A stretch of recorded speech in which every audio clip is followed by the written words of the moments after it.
Guys, we were talking earlier about the week that Brett Bielema had. Man, this has been so much fun. The recruiting and the kids coming in.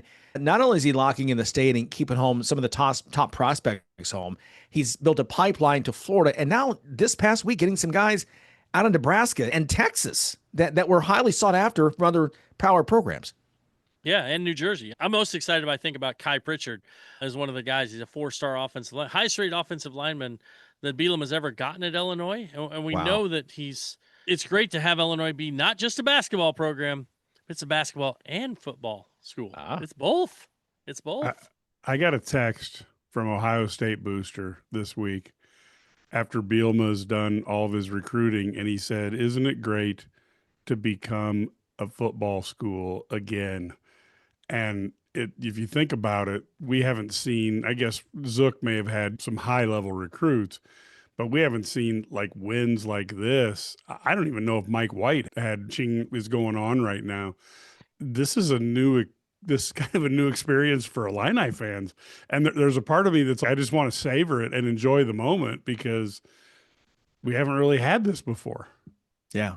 Yeah, this is great. Mike White had all the California JUCOs, right? Yes, the guys who were exactly. a little seasoned coming in and just dominating. Speaking of California, the LA Lakers go up for sale. This is incredible. Jerry Buss back in the 70s bought the Lakers and the LA Kings and the Forum for $67 million. The franchise, Lakers alone, now the valuation is $10 billion. And it's incredible to think that it's in a few years here, it's not going to be controlled anymore by the Buss family. Yeah, I was actually thinking about buying them. I thought that was maybe a little bit out of my price. Steve, the wedding and everything. Yeah, exactly. Yeah. Only so much you can do. I wonder if we're at a turning point in pro sports here because this TWG Global that is being headed up by Mark Walter. These guys own the Dodgers, the Sparks. They own Chelsea in the Premier League. They own a women's hockey league. They own motorsports, including a Formula One racing team for Cadillac. Are we going to start having these big holding companies start looking at professional sports as an investment that's fantastic and gives them high profile? Could it be in 25 years that there's no such thing as family ownership anymore in these things? Absolutely. Maybe John D. Rockefeller, Standard Oil might buy everything. Who knows? Exactly. Yeah, exactly. No, absolutely.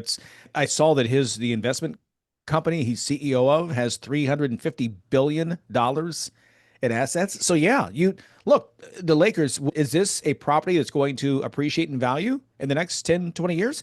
Absolutely. Yeah, there's no question at all. You know what? It's either that or rollerball. One of the two. Speaking of rollerball, going fast, Shedeur Sanders, over 100 miles an hour in Cleveland. It's not, maybe he's trying out for the Cleveland Grand Prix coming up, little F1. What happened was they canceled that race between Tyreek Hill and Lyles and the sprinter race. So now Shedeur Sanders and Zach Edey are going to race cars at over 100 miles an hour because both guys decided that they needed to go over 100 miles an hour. Yeah, and Zach weighs probably a little more than Shedeur, so I'm going to put my money on Shedeur, just like you would want the smaller jockey in a racehorse.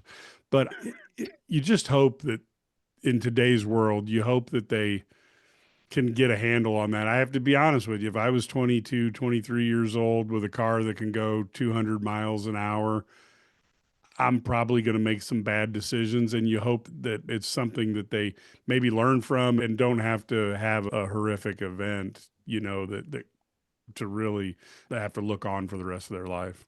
Yeah, like the former football player did out in Las Vegas this week. He was in the news. Harry Ruggs, you're exactly right. Another crazy moment before we let you go was over in Indianapolis a couple of nights ago.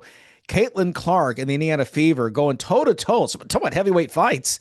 Indiana versus Connecticut. This was thrilling television. And I'm not big on fighting in sports, but this stuff was epic. Yeah, especially a 17-point game. It wasn't even really that close, but exactly, it was exciting. Caitlin Clark just brings out the worst in all of her opponents. It's really crazy when you think about it, but it was good. What I liked was seeing Sophie Cunningham step up and be the enforcer and back her because somebody's got to, or else she's going to end up getting hurt before the season's over. I do get tired of the weird thing that the press likes to do. I heard several people on there. Caitlin brings this on herself.